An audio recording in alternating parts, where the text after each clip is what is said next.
Ladies and gentlemen, it is my great honor and sweet privilege to sit beside a woman I've admired.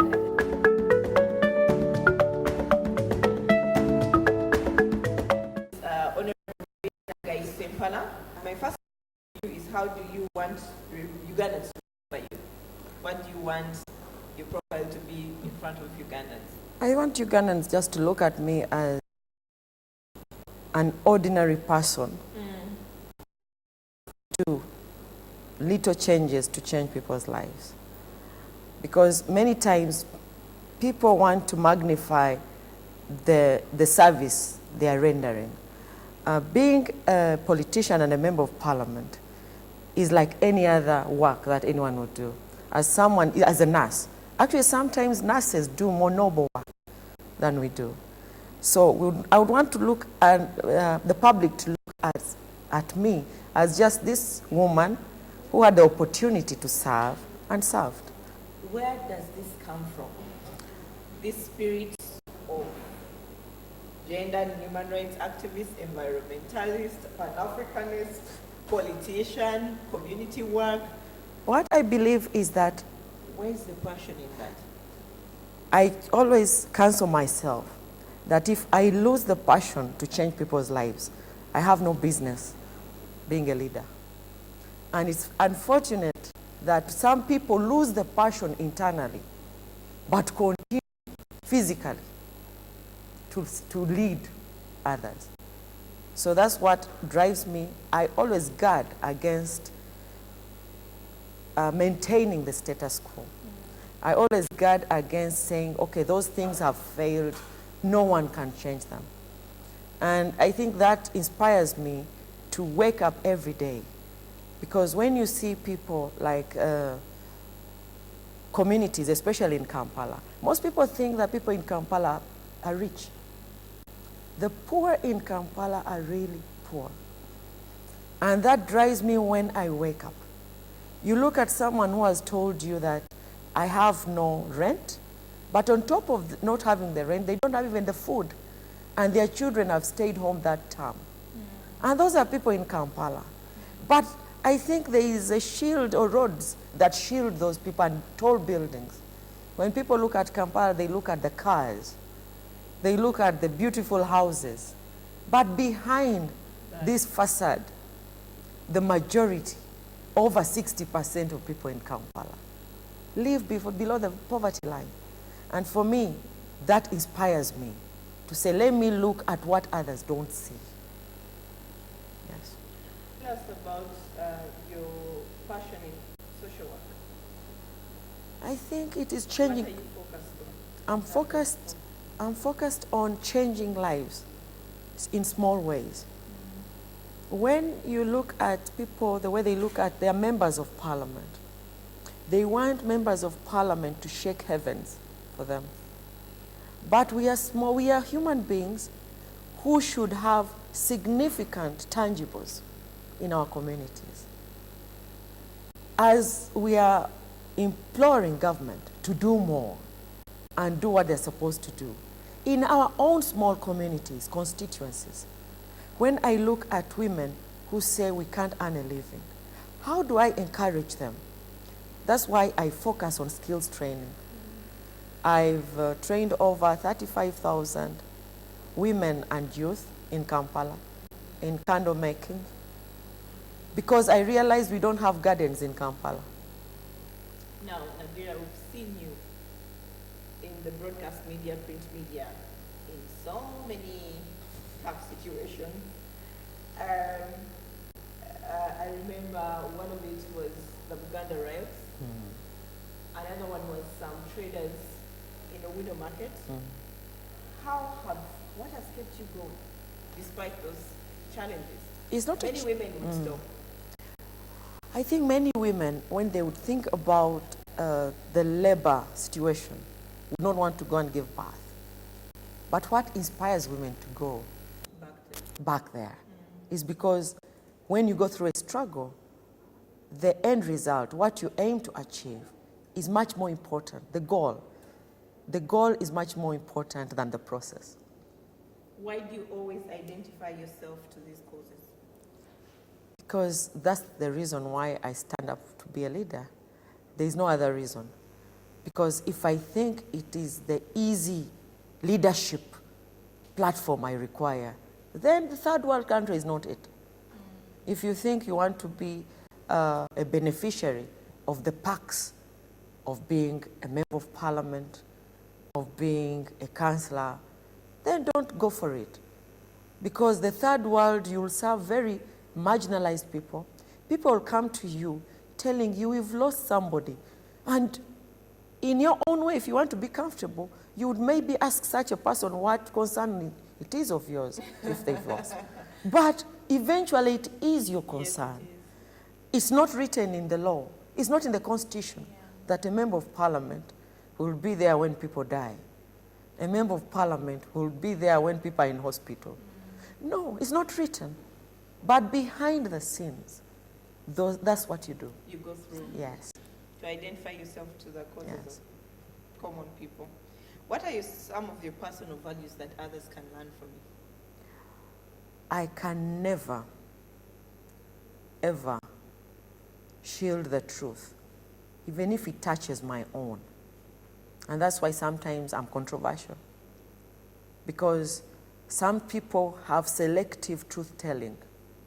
If it touches the other, as politicians, if it touches government and it's wrong, I'll say it. Yes, I should say it.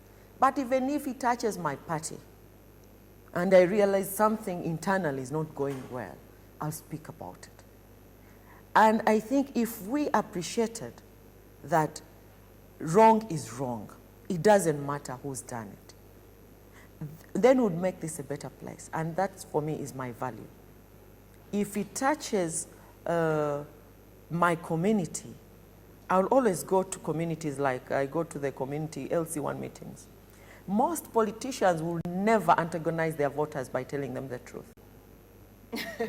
Yes, and that is sad.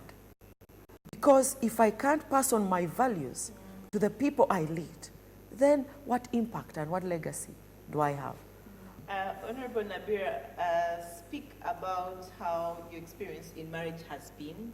Marriage today is faced with a lot of challenges. If you speak to the church, if you go to the mosques, marriages are done down the road. There's so many breakups. Speak to women and marriage. Well, I would not want people to put a burden on marriage as an institution. Life is hard. Even without marriage, life is hard. School is hard. Even growing up is hard. Farming is hard. Life, in a nutshell, is hard. And marriage is part of life. Of course, we don't expect it to be easy because it's part of this very difficult life. And I would want to encourage people that whatever challenges they may find in marriages, it is just a challenge of life. And when we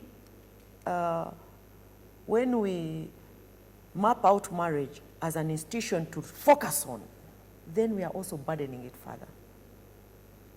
Because marriage is played out in our community. Yeah. If life in Uganda is becoming harder, why don't we expect marriages to be harder?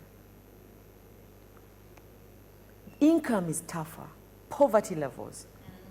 You tell me a young man who promised to love and provide for his wife fails to bring food home for 30 days. Of course, the marriage is going to be challenged. But marriage is not the one which is challenging, but it's the poverty levels that have now affected the interplay in the marriage. So we should look at marriage as a holistic institution that has influences that either positively impact it or negatively impact it. Now, as a member of parliament, you're there in parliament as policy makers. As Honorable Nabira Nagai Sempala, do you feel that your presence in that house has caused a difference in your constituency? And speak as a whole about that parliament. If I was to say the truth about that parliament, that first of all, we are bloated, we are too big. We are such a large parliament. And I think we need internally, before even we talk about other institutions, to talk about ourselves. I want to see the day that parliament will sit and we are talking about numbers. Numbers of parliament. Yes. We know that most sectors have failed. All sectors have failed. I'm on Committee on Government Assurances. I need to explain why I'm on Government Assurances. Government Assurances is a committee of accountability where when a minister goes to Arua, when a minister goes to Kotido, when a minister goes to Chisoro and is excited and says, we'll build for you a hospital. Next year, you'll see a hospital. We capture it as government assurances. You've assured the public as a minister that you're going to build a hospital, and why isn't it built? If you are excited and it was a lie, come to Parliament and withdraw it. And say it was a lie, I was happy, and I didn't know what I was saying, but I'm sorry. And that would actually encourage Ugandans to trust politicians more. Instead of saying politicians are liars, ministers are liars, because we've let them get away with hot air for a long time. And that's why people, the public, Ugandans, should look at government assurances, look at Parliament, see how ministers withdraw their statements and assurances to the public. Yes. Even the president. But do they withdraw in private? No. Public. In public. Yes. That will encourage, bad. yes, that will encourage other ministers and even the president not to get excited in public office and promise things that are not going to come. Be realistic, say we have very little money, we have very little resources. Unfortunately, we can't build for you a school and a hospital at the same time. You're going to have first have that. It is humble, but it will encourage our people to trust government more than it does now. Because if you look at the pledges, goodness, this country would be in heaven.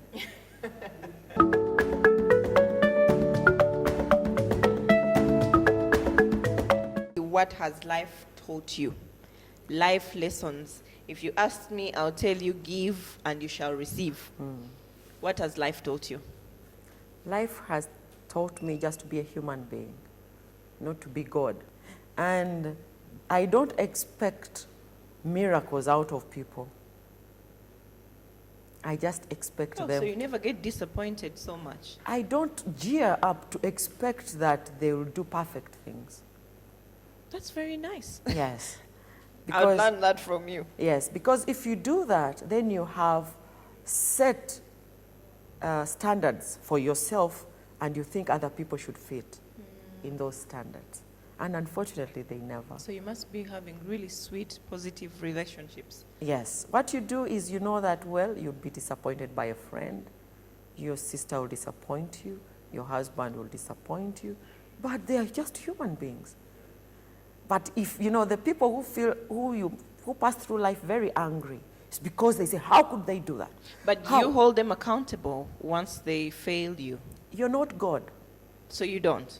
You're not God. You'll talk about it, but let it go.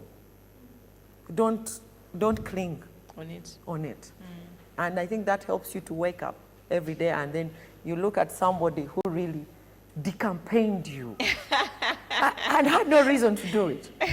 And then you laugh afterwards. I say, why did you do it? And you laugh about it.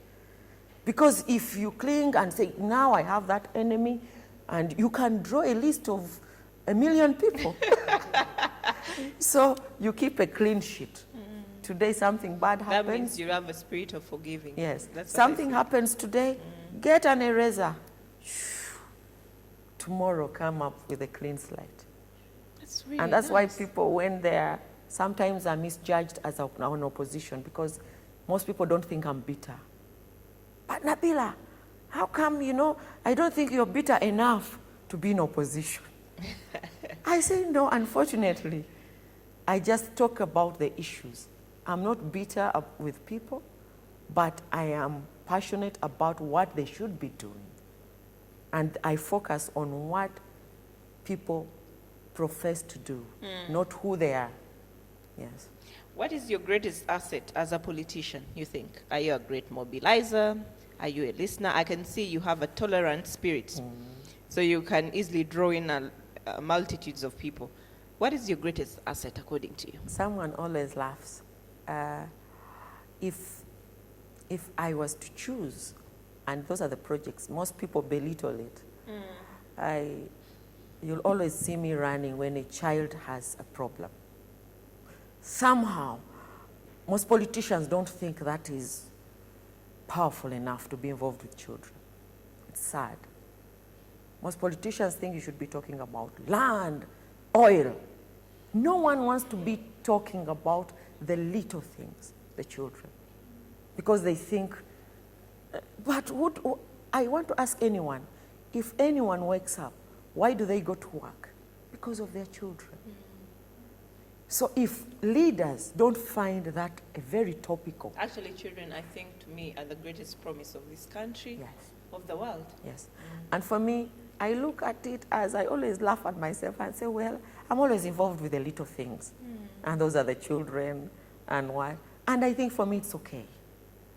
And I think I don't always strive to do what others and what the wider community is doing. So that's why you'll always laugh as people are busy saying, we are censuring. I may be going to Sanyo Baby's home. And some people may think it is small, but I think the oil is there, but to benefit who? I know. To benefit those children. If we don't prepare and put them in line of the beneficiaries, and say we should have our programs right, for schools, for hospitals and what, that oil will come and it will still come and the money will lie around and people will steal it because we've not programmed very well where it's supposed to go. I actually commend your spirit for loving vulnerable and being a part of mitigation of the plight of vulnerable children in this country. I would ask you about your Pan-Africanist vision. Please speak about that. You know, when we talk about women activism, most people think it's Western.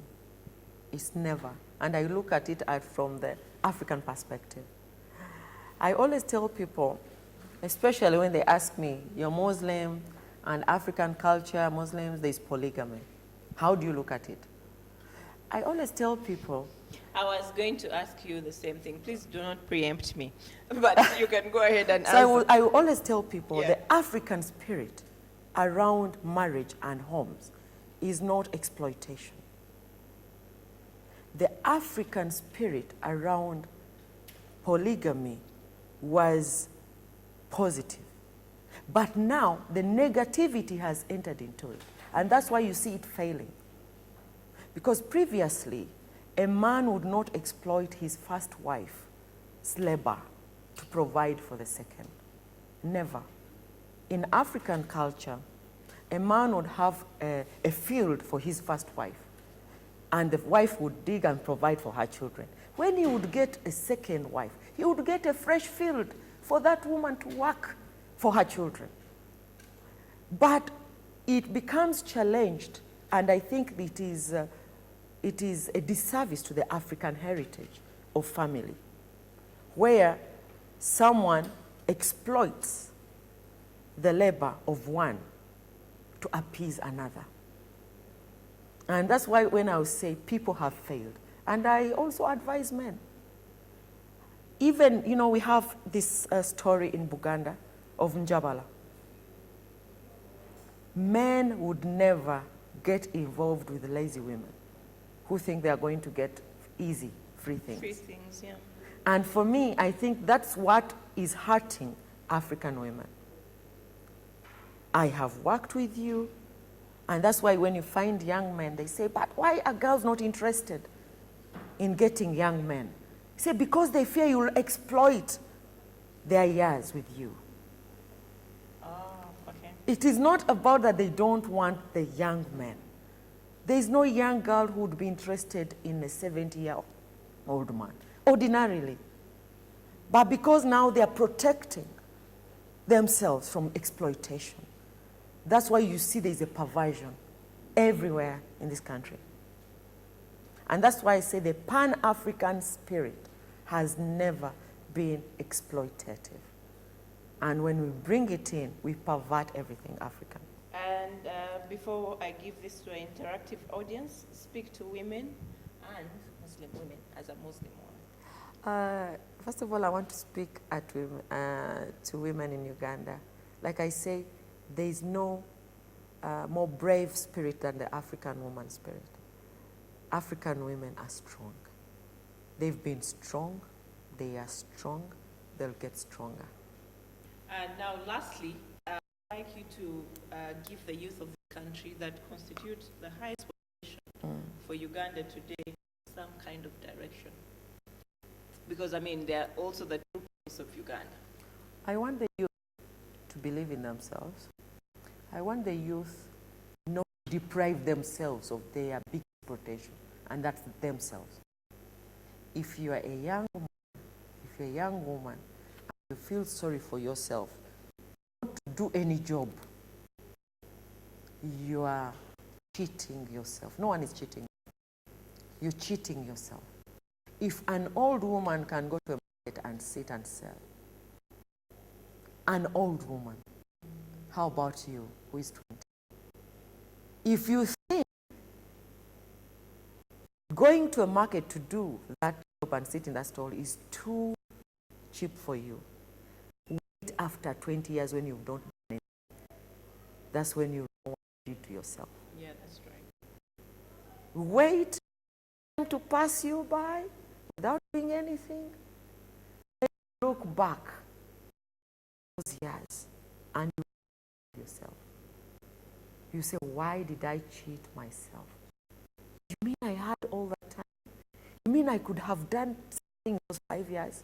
However little it could be. You mean I could have used that time? You will not be able to forgive yourself. Please, empower yourself. Love yourself enough. Do anything that is available. Love yourself that much. Mama Wabana Hajat Farid, Uganda is proud of you. And I'm proud of